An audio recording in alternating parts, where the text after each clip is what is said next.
Twongeye kugusuhuza ndetse tunakwifuriza ibihe byiza, wewe wahisemo gukurikira ibiganiro bya M24/7, tunagushimira wowe wakoze subscribe kuri uyu murongo. Tugarutse kukubwira none amakuru agezweho muri aka kanya, nyuma yuko abakoresha umurongo wa MTN Rwanda maze iminsi mubona ko harimo ibibazo byabo byo guhamagara ndetse no kohererezanya amafaranga.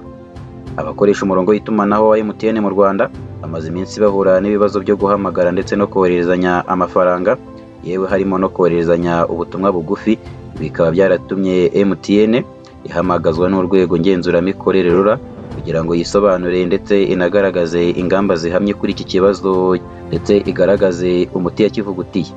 Mu minsi ishize twibazaga uko byagenda, igihe cyose haba hashize umunsi wose ihuza nzira ridakora ndetse abantu badashobora guhamagara ndetse no kohererezanya ubutumwa ndetse n'amafaranga. Ibi byabaye mu ijoro ryo kuwa 27 Nyakanga 2025, ubwo abakiriya bakoresha umurongo wa MTN Rwanda bahuraga n'ikibazo cyo kudashobora guhamagara ndetse no guhamagarwa, yewe bahura n'ikibazo cyo kutohererezanya ubutumwa hagati yabo. Ni mu gihe kandi na serivisi za mobile money, ibyo akaba ari ubujyanye no kohererezanya amafaranga, nabyo icyo gihe bikaba bitarakoraga nk'uko byari bisanzwe. Kuwa 28 Nyakanga 2025, MTN yahise ihamagazwa ndetse urwego ngenzuramikorere RURA bahise ruhamagaza sosiyete ya MTN kugira ngo itange ibisobanuro ku bibazo biri muri systeme yayo, ndetse bikaba byaratumye serivisi zo guhamagara, kohererezanya amafaranga, kohererezanya ubutumwa ndetse no gukoresha ibizwi ku kanyenyeri nka USSD code, ibyo byose bikaba bitarakoraga mu gihe cy'iyo tariki ya 27 Nyakanga 2025.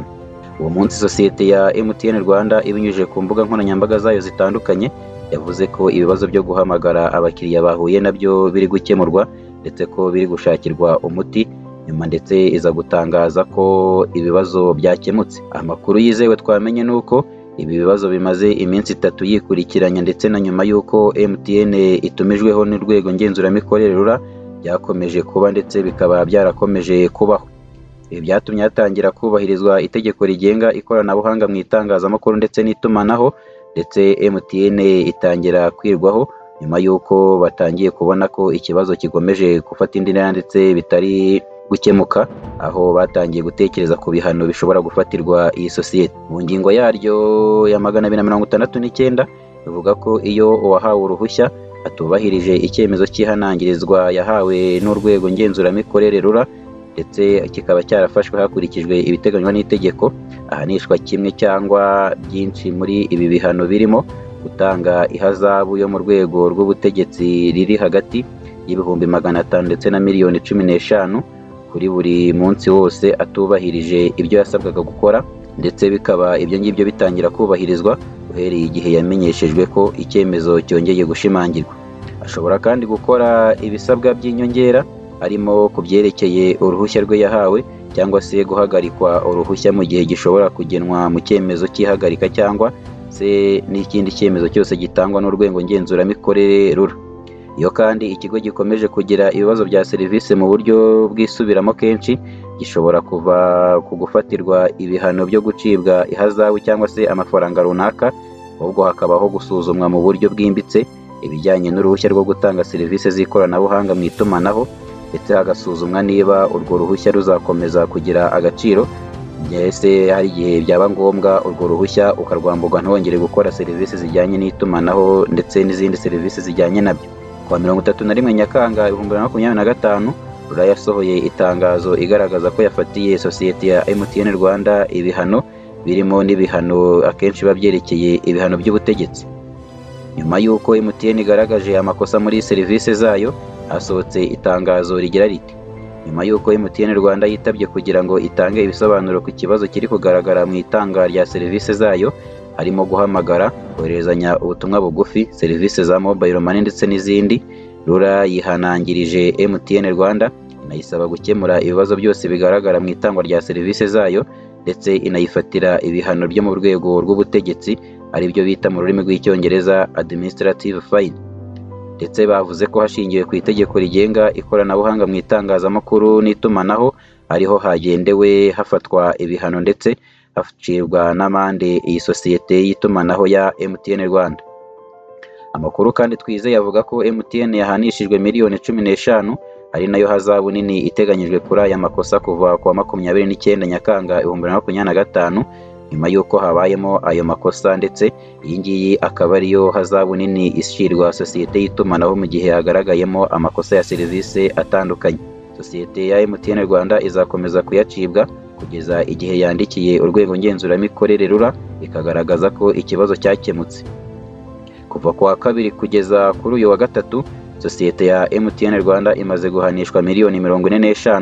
ni ukuvuga ko ari miliyoni 15 za buri munsi, ese waziteranya mu minsi 3 zikaba miliyoni 45, ndetse iyi sosiyete izakomeza gucibwa ayo mande kugeza igihe ikibazo kizakemura burundu. Mu gihe cyose itari yagaragaza ko ikibazo cyakemutse, ni ukuvuga ko iyi sosiyete izakomeza kujya icibwa amande ya miliyoni 15 ku munsi.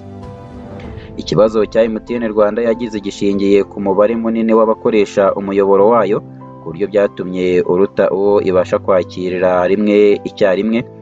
ndetse ibi byatumye ihuzanzira ryayo yibura imbaraga zo gutanga serivisi ku mubare ugenda wiyongera umunsi ku munsi. Abahanga mu bijyanye n'itumanaho ndetse n'abandi batandukanye bemeza ko yaba sosiyete ya MTN Rwanda ndetse na Airtel Rwanda, izo akaba ari sosiyete zikorera mu Rwanda mu bijyanye n'itumanaho uko ari ebyiri, bavuze ko bagomba kwitegura mbere yo kwakira abafatabuguzi benshi cyane, kuko niba Airtel ishyizeho guhamagara ku buntu, abaturage barahamagara cyane, ndetse bavuga ko niba abanyeshuri batashye bari guhamagara cyane, nabyo bigenda byongera umubare w'abahamagara, ni ukuvuga ko icyitwa traffic kigenda kiyongera, ndetse umubare aya masosiyete yari ateganyaga kwakira ugenda urusha imbaraga seriveri zawo, bityo bikaba bishobora gutuma habaho serivisi mbi.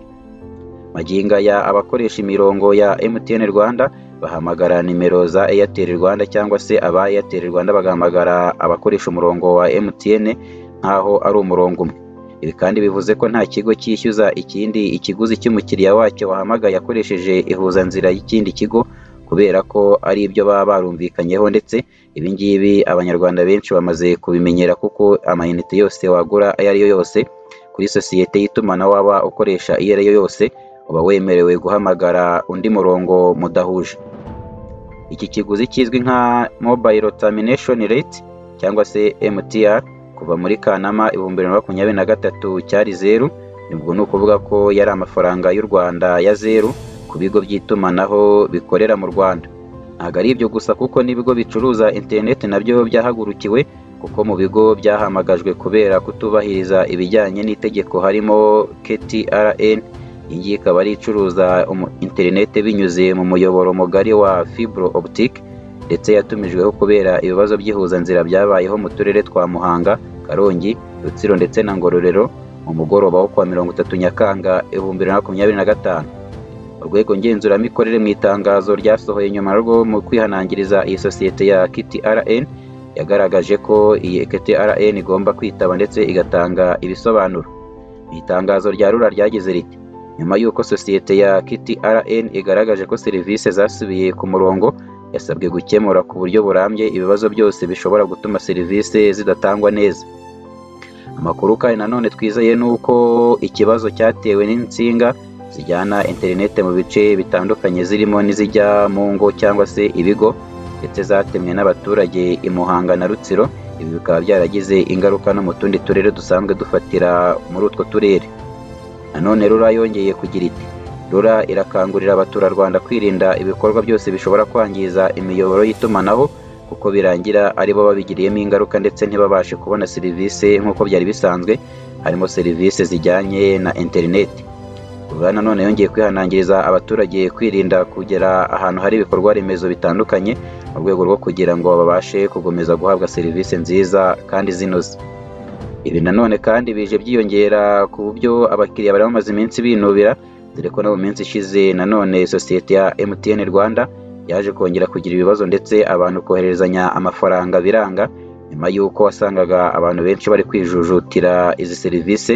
nyuma y'uko wasangaga hari abagiye guhaha bakabura uko bishyura,